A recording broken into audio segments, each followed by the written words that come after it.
Ponzi scheme મામલે વધુ એક પોલીસ ફરિયાદ નોંધાઈ છે। એપી ગ્રુપના સંચાલક અનિલ પરમાર વિરુદ્ધ વધુ એક ગુનો નોંધાયો છે। ખેડબ્રહ્માના રોકાણકારોના રોકાણ મેળવી છેતરપિંડી આચર્યાની ફરિયાદ। લાખો રૂપિયાના રોકાણ મેળવી ઓફિસ બંધ કરી દીધી હતી। ખેડબ્રહ્માના રોકાણકારોના 52.24 લાખ રૂપિયાની છેતરપિંડી ક્રિપ્ટો અને બિટકોઇનના બહાને ઊંચા વળતર આપવાની લાલચ આપી હતી। ઊંચા વળતરની લાલચ બતાવી રોકાણકારોને પોતાની જાળમાં ફસાવ્યા હતા। ખેડબ્રહ્મા પોલીસે જીપીઆઈડી એક્ટ હેઠળ ગુનો નોંધી તપાસ હાથ ધરી હતી। અગાઉ પણ હિંમતનગરમાં એપી ગ્રુપના સંચાલકો સામે ગુનો નોંધાયો હતો।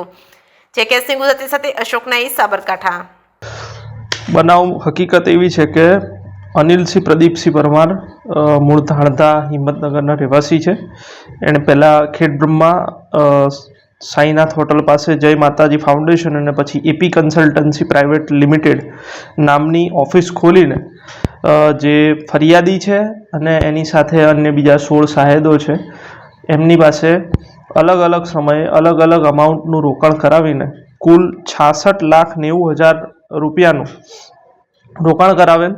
એમાંથી ઊંચા વ્યાજ અપાવવાની લાલચે તેમની પાસે આ રોકાણ કરાવીને વ્યાજ પેટે 14,65,500 પરત કરેલ હતા અને બાકીના જે 52,24,500 છે એ પરત નહીં કરીને પોતાની જે ઓફિસ છે બંધ કરીને તેઓ જે ફરિયાદી છે અને સાહેદો છે એમની સાથે છેતરપિંડી આચરીને ફરાર થઈ ગયેલ છે। એ અનુસંધાને ગતરોજ ખેડબ્રહ્મા પોલીસ સ્ટેશન ખાતે ફરિયાદી સુનિલભાઈ લક્ષ્મણભાઈ બુંબડિયાએ આરોપી અનિલસિંહ પ્રદીપસિંહ પરમાર વિરુદ્ધ ભારતીય ન્યાય સંહિતાની કલમ 316(5), 61(2) અને જીપીઆઈડી એક્ટની કલમ 3 મુજબ ફરિયાદ રજીસ્ટર કરાવેલ છે।